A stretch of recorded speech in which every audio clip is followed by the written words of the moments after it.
It started one quiet afternoon when I found myself standing across the yard, crouched low behind the overgrown hedge, watching my wife through the window. The sun was at that perfect angle, casting long shadows across the lawn, and the house was still, except for her. She was in the kitchen, moving around, making lunch, the usual hum of her presence filling the space. But for the first time, I couldn't shake the strange feeling I had in the pit of my stomach. A nagging sensation like something was just off. I've been suspicious for a while now, but I never had concrete proof. Nothing more than fleeting oddities. It wasn't like her to leave her phone unattended, but lately, she'd been glued to it. Long, secretive conversations in hushed tones that always seemed to stop the moment I walked into the room. A smile too quick, a laughter that didn't seem to reach her eyes. I'd even started noticing little things. The faint but distinct smell of men's cologne wafting from the kitchen and bedroom. A fragrance I didn't recognize. At first, I thought it might be one of those samples she got in the mail. But it lingered, like someone had been in our space and left a trace behind. The blankets in the bedroom were being changed more frequently, and I began to wonder if she was overcompensating for something. I'd wake up in the middle of the night to find her on her phone again, the screen lighting up her face like a beacon in the dark. But whenever I asked about it, she would always brush me off with a soft laugh or a quick change of subject. Still, there I was, crouching in the neighbor's yard, my eyes locked on her through the kitchen window. I could see her moving with purpose, slicing vegetables, a quick glance over her shoulder now and then, but not once did she seem to notice me. Had she figured it out? Was she playing me, aware that I was watching? I had been doing this for days now, sneaking glances, listening for clues, piecing together the puzzle. But today felt different. Today, she seemed more aware, more guarded. She wasn't texting like she used to when she thought I was distracted. She was keeping her phone face down, tucked neatly on the counter. Her every movement was deliberate, careful. It was almost as if she was waiting for something, or someone. A chill ran through me, a tightening in my chest as I watched her pause, turning slightly toward the hallway. My heart skipped. What was she looking at? The door? The front window? It felt as if the world had gone still. I stared at her, holding my breath, waiting for something, anything, to happen. But she simply returned to her work, cutting, stirring, like the moment had never passed. I rubbed my eyes, feeling a surge of frustration. What was I waiting for? What was I trying to see? Minutes slipped by, and the hour I'd been standing there now felt like an eternity. The longer I watched, the more I felt like I was chasing shadows, grasping at thin air. I needed to know, needed something to break the silence of these doubts that had been festering for weeks. But for now, all I had was this strange, inexplicable feeling that she knew, that she was onto me. Finally, I could take it no longer. My legs were sore from crouching, and my mind was tangled in knots. With a sigh, I stood and made my way toward the back door. It creaked as I opened it, the sound seeming to echo in the silence of the house. I was almost expecting her to be there, to catch me in the act. But there was nothing but the quiet hum of the house, the same feeling I'd had every time I'd come home lately. The feeling that something had changed. I stepped into the living room, and there she was sitting on the couch, her phone in hand, her back to me. The faintest hint of a smile tugged at her lips, but it seemed forced, unnatural. She wasn't looking at me, but I knew she could feel me there. She always did. As I stood in the doorway, she spoke quietly, almost as if she hadn't realized I was there.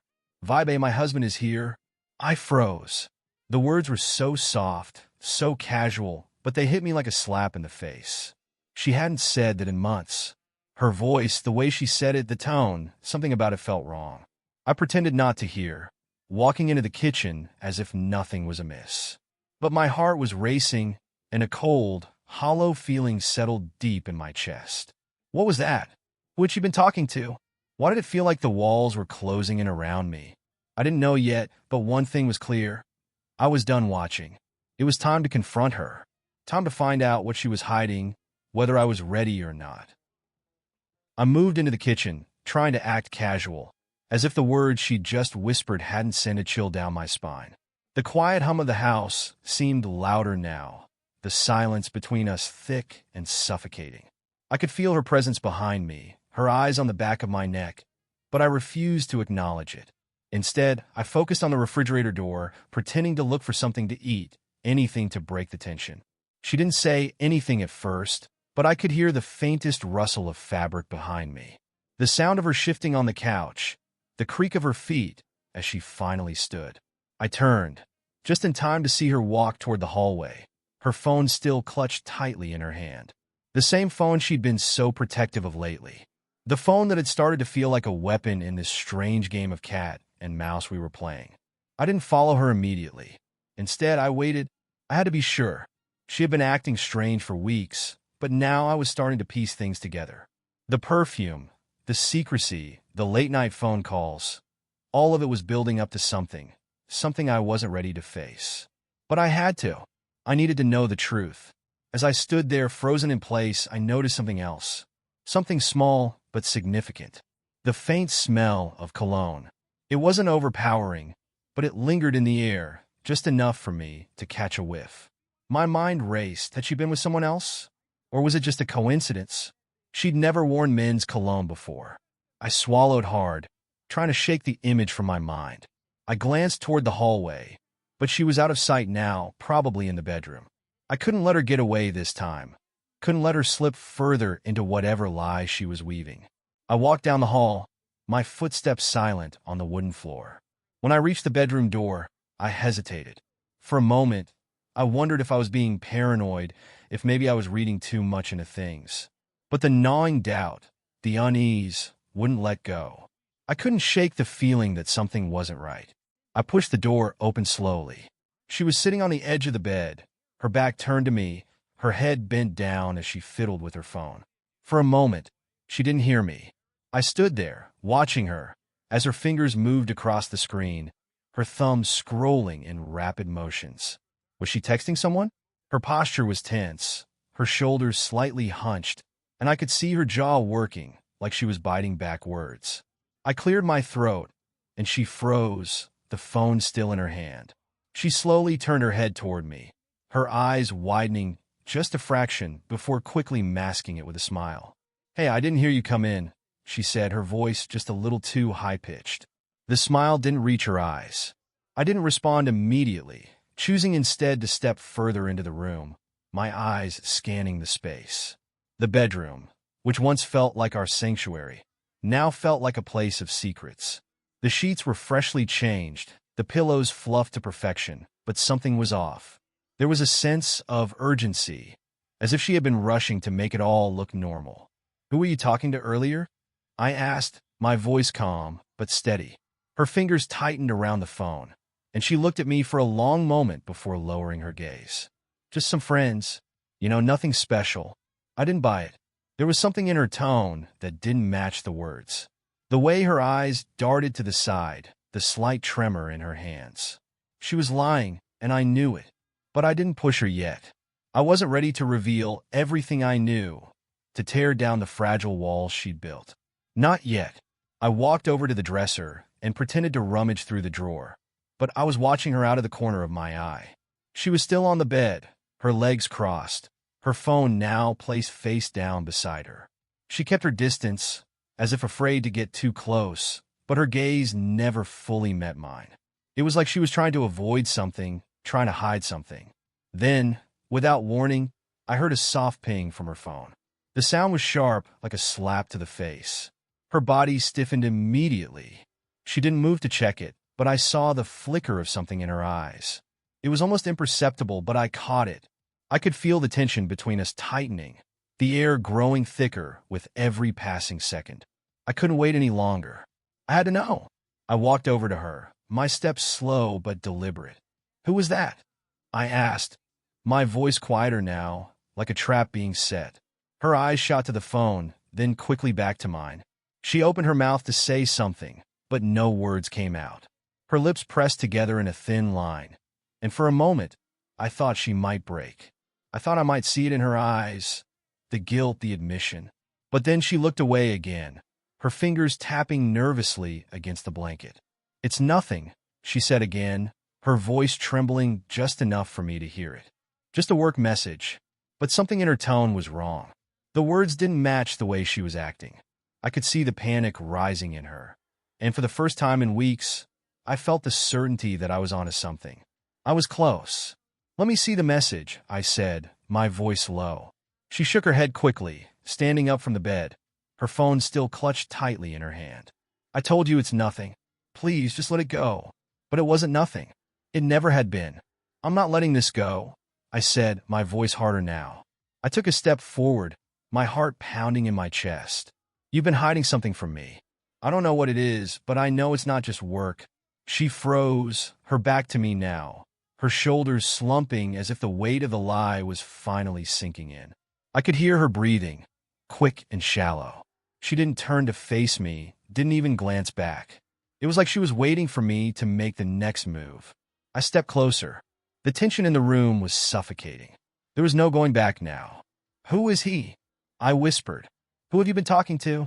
She stiffened, her body going rigid, and for a split second I thought she might break down, tell me everything. But instead, she shook her head, her voice barely a whisper. "It's not what you think." And that was the moment everything shifted. The words hung in the air between us like smoke, thick, suffocating, and impossible to ignore. "It's not what you think." The way she said it was strange, as if she was trying to convince herself more than me. But in that moment, I wasn't interested in excuses or reassurances. I wasn't interested in her justifications. I wanted answers, real answers. I took another step forward, my pulse quickening. She hadn't looked at me directly since I'd entered the room, and that bothered me more than anything. Why wasn't she looking at me? Was she ashamed? Or was she hiding something far darker than I had imagined? "Then what is it, Linda?" I asked, my voice sharp now, cutting through the thick tension. "What's going on?"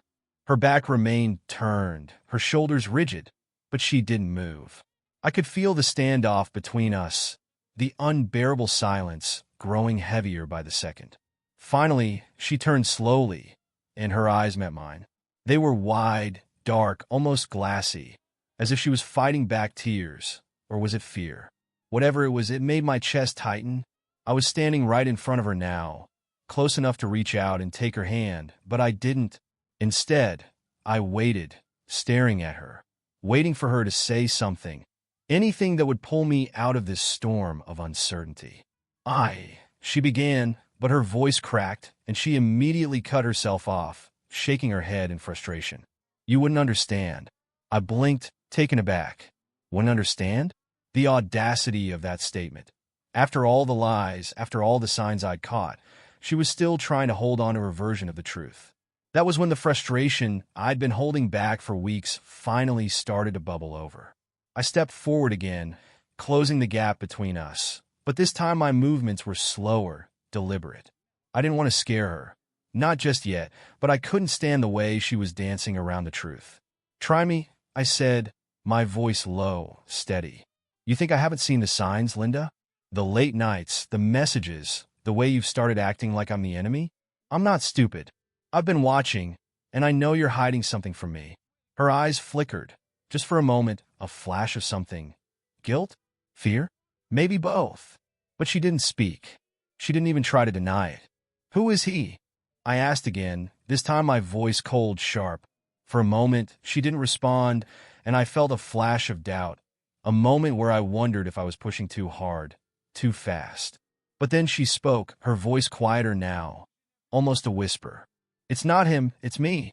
The words hit me like a slap in the face, and I recoiled, taking a step back. "What? What do you mean?" I asked, my voice barely above a whisper. "What are you saying, Linda?" She shook her head again, her hands wringing nervously in front of her. She was trying to avoid my gaze now, looking anywhere but directly at me. But it didn't matter. I could feel her breaking down. "I've been lost, okay? I don't know how to fix it." She swallowed hard, her voice trembling. "I didn't want to hurt you, but I've been trying to escape." Escape? The word echoed in my mind. My brain was struggling to keep up, to process what she was saying. "What do you mean, escape?" I asked, struggling to keep my voice level, to keep my composure. "From what?" "From me? From us?" She looked up at me then, and for the first time in what felt like forever, there was something raw in her eyes. "I've been," she started, But then her words trailed off. She took a deep breath, her hands shaking as she dropped them to her sides. I've been seeing someone else. It started a few months ago, and I couldn't stop it. I didn't know how to end it. My heart slammed in my chest. I wanted to scream, wanted to throw something, to lash out. But instead, I stood there frozen. For a long time, it was like my body didn't know how to react to what I just heard.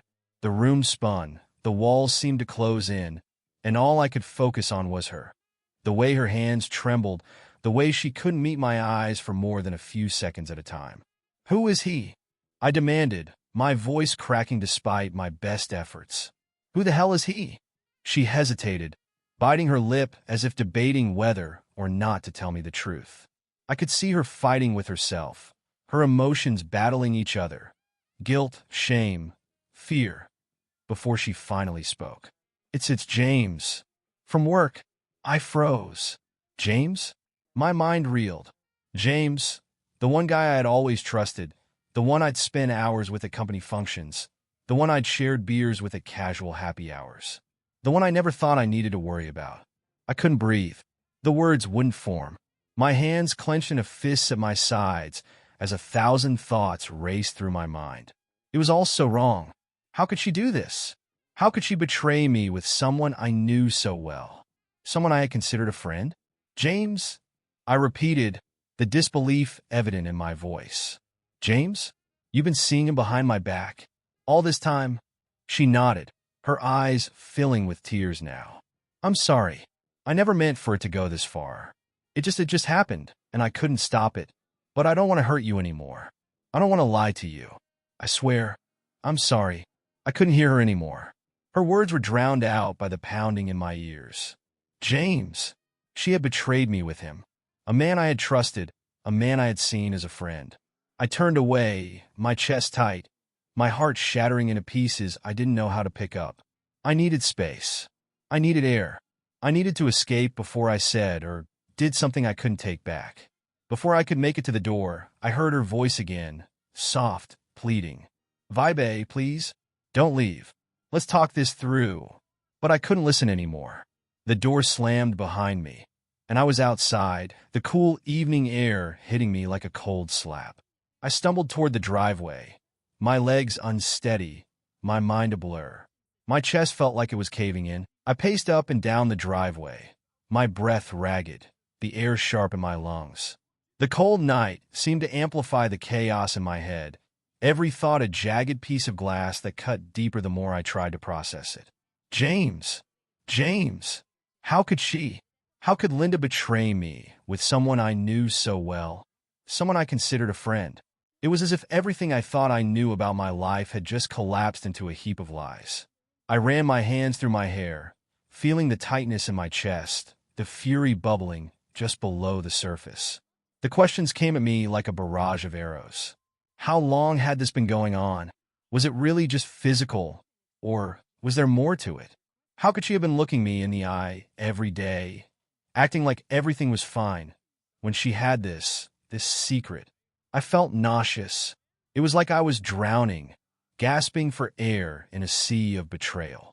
For a moment, I thought about going back inside, confronting her, demanding more answers.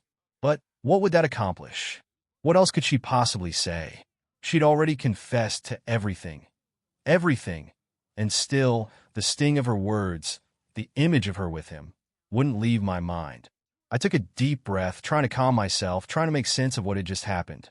The house loomed in front of me, its windows dark and silent, as if the walls themselves were holding their breath. It felt like I was standing in a foreign place, a place where I didn't belong. I glanced toward the front door. She would be inside, probably sitting there, waiting for me to come back to say something, but I didn't know what to say. I didn't know what to feel. I walked to the end of the driveway, trying to make sense of my surroundings, trying to ground myself in something, anything that didn't feel like this crushing weight pressing down on me. The street was quiet, the faint hum of the city in the distance barely audible. I was alone in my thoughts, and right now, that felt like the only thing I could handle. Suddenly, I heard a sound, a soft click behind me. I turned sharply, my heart jumping into my throat. Linda stood in the doorway, her silhouette framed by the dim light from the hallway. She was watching me, her expression unreadable, her hands wringing together in the darkness. "I'm sorry," she said quietly, her voice cracking. "Vibe, please just let me explain. I never wanted to hurt you." I felt a flare of anger surge up in me, but I forced it down, trying to keep my voice steady. "Explain? After everything you've said, there's nothing left to explain, Linda." I didn't know if I was trying to convince her or myself, but the words came out harsher than I intended. She flinched, taking a step back as if I'd struck her, and for a moment I almost regretted it. But no, I wasn't the one who had betrayed her. I wasn't the one who had turned my back on everything we had. "I never meant for it to happen this way," she said, her voice barely audible now. "I didn't mean to fall for him. I didn't want this, but it just did. It just felt like I needed something different. Something I wasn't getting here." Her words hit me like a punch to the stomach. Something I wasn't getting here. It felt like she was ripping out my heart with her own hands. Like every word she spoke twisted the knife deeper. All the moments we'd shared, all the years we'd spent building this life together, suddenly felt like they had never mattered. Like they'd been nothing more than a facade. I didn't know how to respond. How could I? What could I possibly say to make this better? She took another step forward, her eyes glistening with unshed tears. "Please," she whispered, her voice fragile. "Please, just let me explain. I'm begging you." For the first time, I looked at her closely, really looked at her, and something in me twisted. She was broken. She was pleading, but not just for me. She was pleading for herself. She wasn't just sorry for what she'd done to me.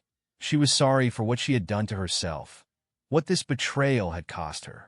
I didn't know whether that made it better or worse.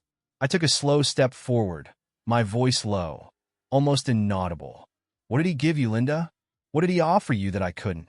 She hesitated, and for a long moment, it seemed like she was struggling with herself, searching for the right words. I could see the conflict in her eyes, the same conflict I felt inside. But then she spoke, and when she did, it felt like the world around us paused, waiting for her confession to settle between us. "I didn't feel alive anymore," she said, her voice barely a whisper, but the words cut through the quiet. "With James, it was easy. It made me feel needed. When we were together, it was like I was the center of his world. And I wanted that. I needed it." I stood there in silence, feeling something inside me snap. This is what she wanted? This fragile, hollow sense of being needed? That's what tore us apart?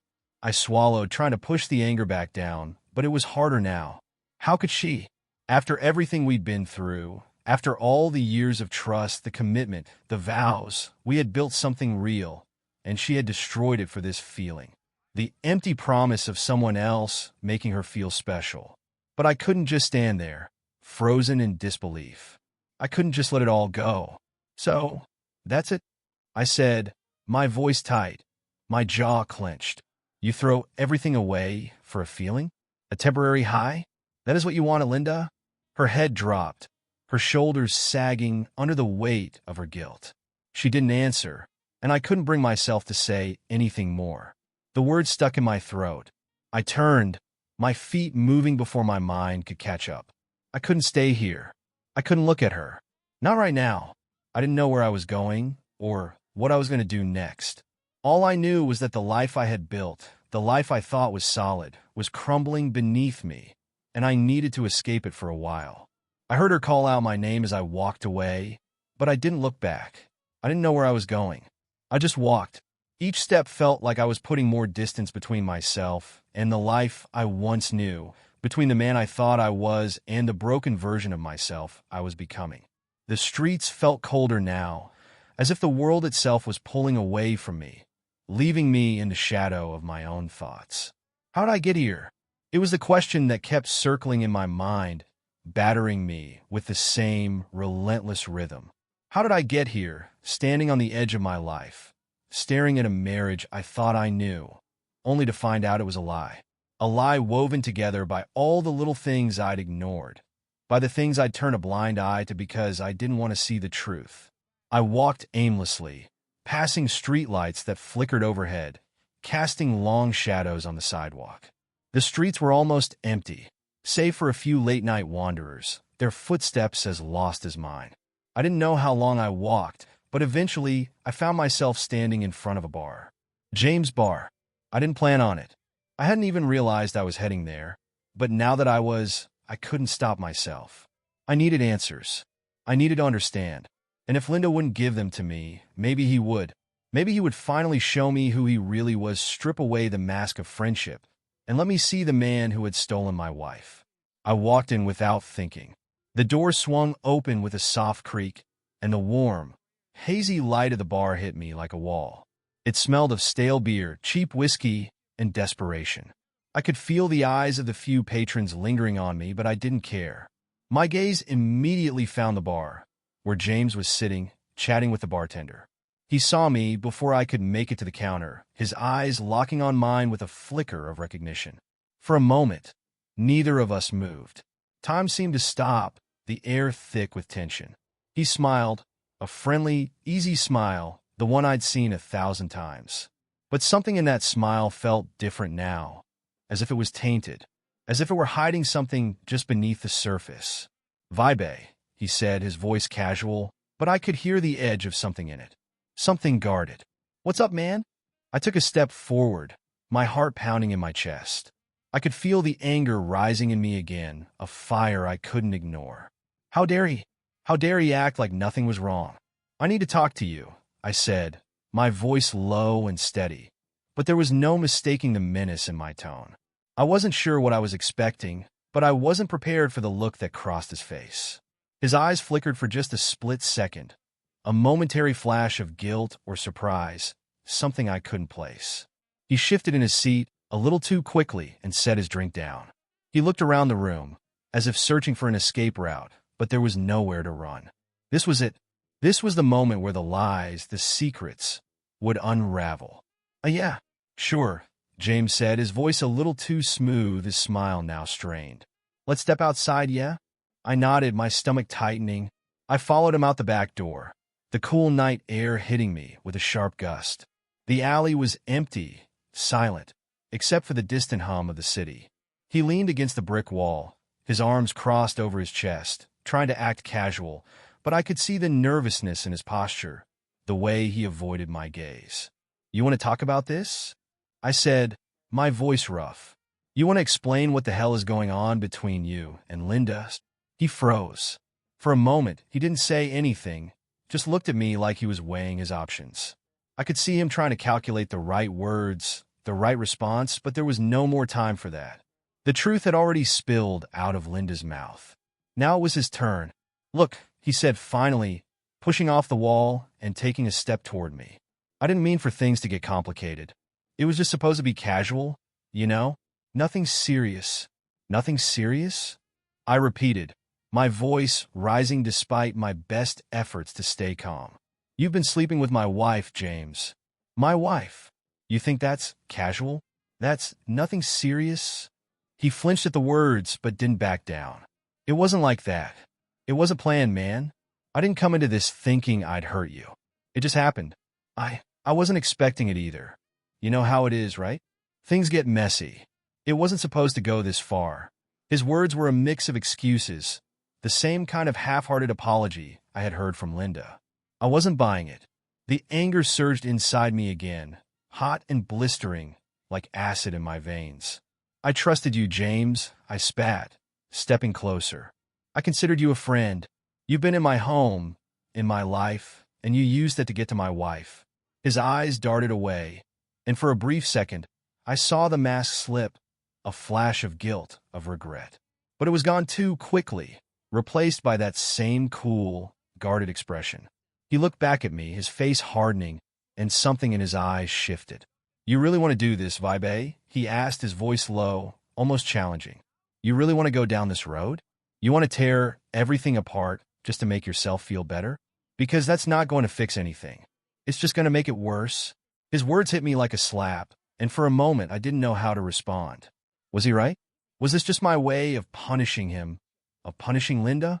Was I trying to fix something that couldn't be fixed?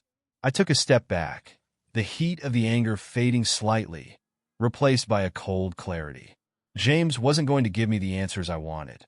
He wasn't going to give me the satisfaction of a clean resolution, because there was no clean resolution. This wasn't some movie where the bad guy confesses and the hero walks away with a sense of justice. This was real life, and in real life, there were no easy answers. I turned, pushing the weight of everything I had just learned down deep inside me. It wasn't over, not yet, but I needed space. I needed to breathe. "I'm done talking, James," I said quietly, without looking back. "Just stay the hell away from my wife, and stay the hell away from me."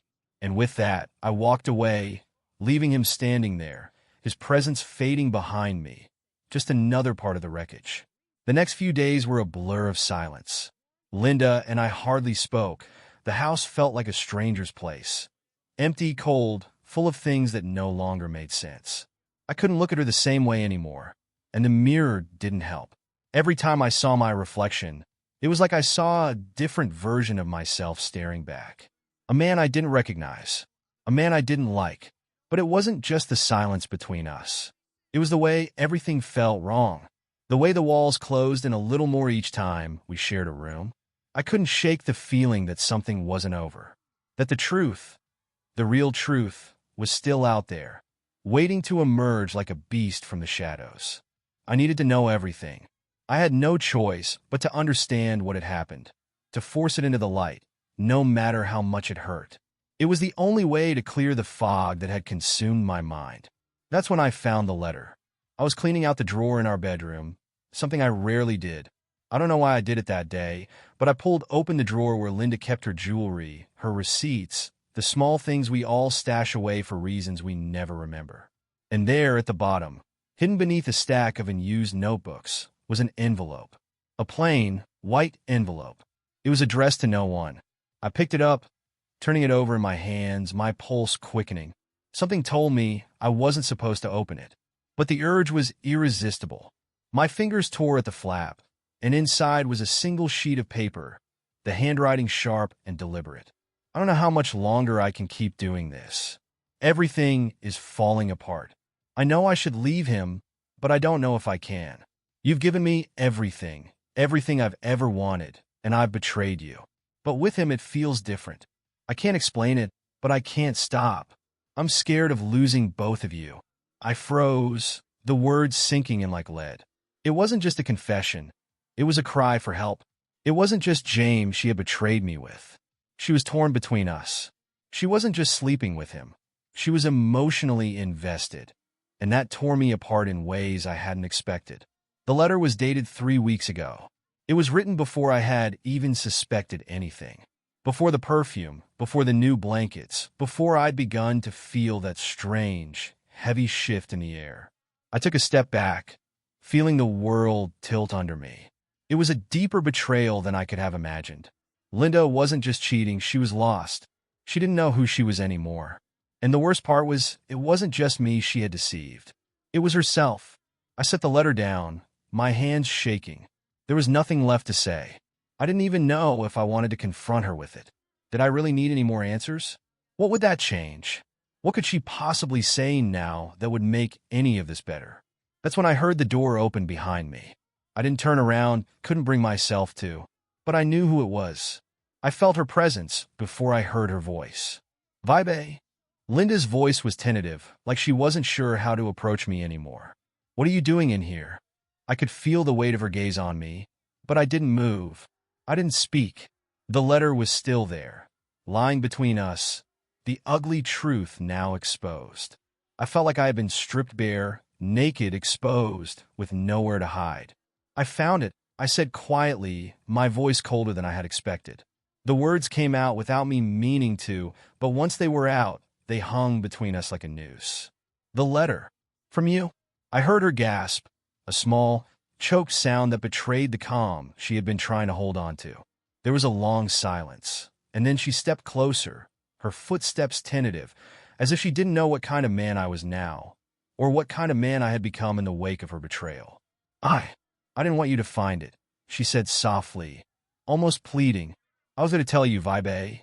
I was, but I didn't know how. I didn't know how to make it right." I slowly turned to face her, my eyes locking with hers. The woman I had loved, who had been everything to me, stood there broken. She wasn't just guilty. She was lost, just as the letter had said. I could see it in her eyes. The fear, the shame, the realization that everything she had built had crumbled into ruins. She was staring at me like a stranger, and in some ways I realized I was staring at her the same way. "You didn't want me to find it?" I asked, my voice thick with bitterness. "You didn't want me to know that you couldn't make a choice? That you couldn't choose between me and him?" She flinched, her shoulders slumping, and for the first time since this all began, I saw her break. She wasn't putting up a fight. She wasn't defending herself. She was defeated. "I never wanted to hurt you," she whispered. "But I did, didn't I? I hurt you more than I could ever explain." The silence stretched out between us, the weight of her words settling like a heavy fog. There was nothing left to say. No more defenses, no more lies. Just the raw truth hanging in the air like a sword ready to fall. For a long moment, we just stood there, the past few days, weeks, months swirling around us, choking us both. But then something inside me shifted. The anger I'd been holding on to for so long, the anger that had been burning through me, scorching my every thought, began to fade, replaced by something colder, something emptier. "I'm done," I said, my voice barely a whisper. The finality of it stunned even me. It was the end of everything I thought I knew, everything I thought I could fix. I didn't know where to go from here. I didn't know what came next. Linda's eyes filled with tears, but I couldn't bring myself to comfort her. Not now. I turned and walked out of the room, out of the house, and into the unknown. As I stepped into the night, the cold air sharp against my skin, I knew one thing for certain. I had lost, and whatever came next would be something I would have to face alone.